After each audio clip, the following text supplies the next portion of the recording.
Okay, here we look at part one of the fundamental theorem of calculus, which basically says the derivative of an integral is the original function. So we start to see that derivatives and integrals are inverses of one another. And of course that's leading into saying that, well, integral must be antiderivative then, right? Because the inverse of a derivative naturally is the antiderivative. So we will eventually see that the integral and the antiderivative are the same thing in some ways. Here, however, in this particular tutorial, we just see that the derivative of an integral will give you back the original function. So here I've stated this. If we have a continuous function f, then the derivative with respect to x of this unusual looking function perhaps is the original function evaluated at x. So here's what we're going to do. We want to prove this statement, but maybe first we should understand the function inside here a little better. So let's use capital F of x equal this inside function.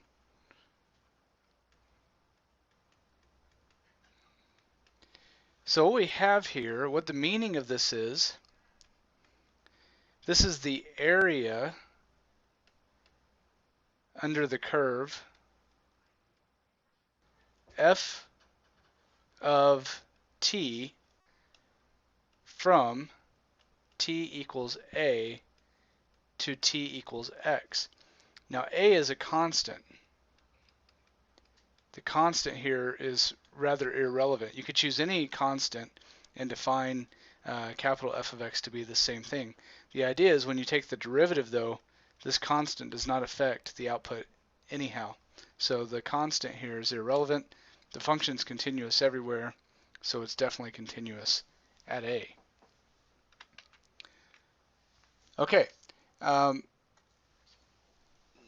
let's get a feeling for this. When I say area, I mean you have to be really careful. At places where f is below the x-axis, we'll consider those areas as well, but they'll be negative areas.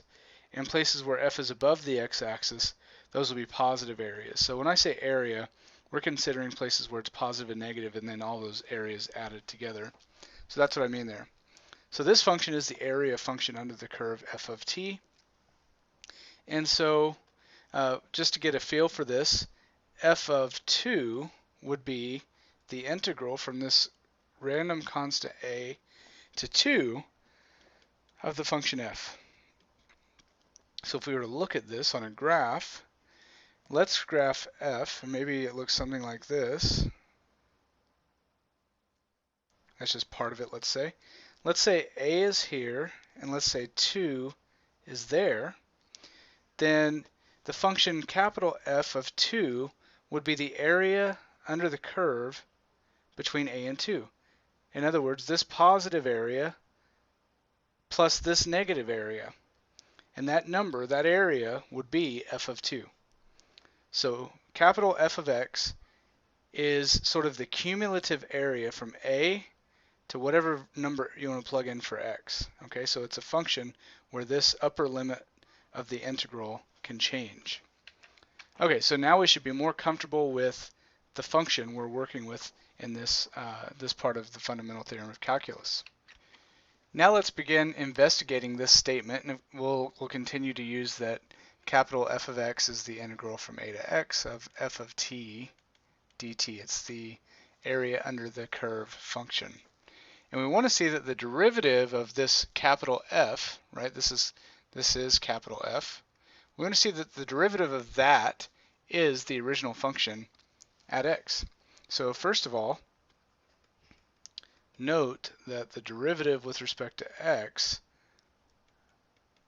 of capital F of x would be the limit as h goes to 0 of capital F of x plus h minus capital F of x all over h.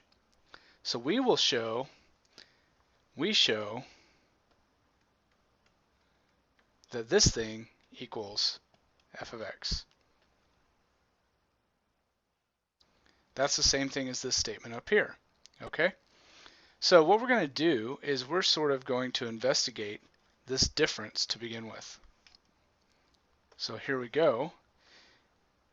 F of x plus h minus f of x equals, well, f of x plus h, by the definition of the function, would be the integral from a to x plus h of f of t dt, minus f of x would be this exactly, the integral from a to x of f of t dt.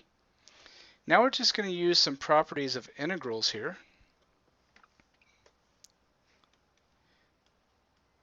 This will be the integral from a to x plus h of f of t dt. Now I want to make this a plus. I'm going to switch the sign of this integral, which is going to reverse my integral upper and lower limits. So I'll say from x to a of f of t dt. And now I'm going to rearrange the order of these two just so we can see this. We've got the integral from x to a of f of t dt plus the integral of a from a to x plus h of f of t dt. And so when we look at these limits of integration, I'm taking the integral from x to a, but then I'm adding the integral from a to x plus h. By the integral property again, now we just have a combined integral from x to x plus h of the function f of t with respect to t.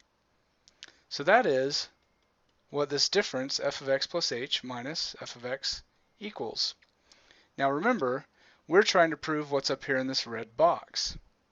So now we'd like to introduce this h and then the limit. So we're going to interpret what this means here. If we look at a graph again, I probably should use the same graph of f that I used before, but let's just, for understanding, let's just say that f maybe looks something like that. And let's say this is x and this is x plus h. This means the area under the function f, so this is lowercase f, under the function f from x to a plus h. So I'm looking at this area. However, we're eventually going to consider whenever h gets really small. So when h gets really small, x plus h would be even closer here. So we'd be looking in that area. It's approaching a rectangle, right? And as x plus h gets even closer, because h is getting small, this rectangle gets really close. And eventually what we have is, here's the function f, here's x. We get this really narrow rectangle like this, and its height, the height of this, the area under this rectangle would be the height, which would be f of x, its y value, so f of x, times the width, which of course is h. So as h gets small, this area, this integral, approaches or is approximately f of x times h. So we'll say this is approximately f of x times h.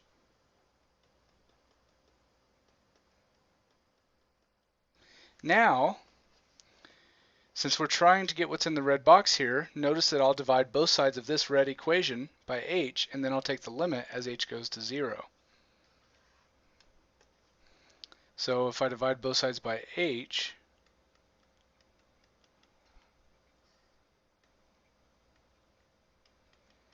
and take the limit as h goes to 0, now since we're evaluating the limit, these two expressions coincide. And there we have our proof that the derivative of the integral, this is big F of x, the limit, or sorry, big F prime of x, that's what this is here, equals f of x, and this is simply the derivative of big F, which happens to be the integral from a to x of f of t dt, and that equals the original function evaluated at the x value.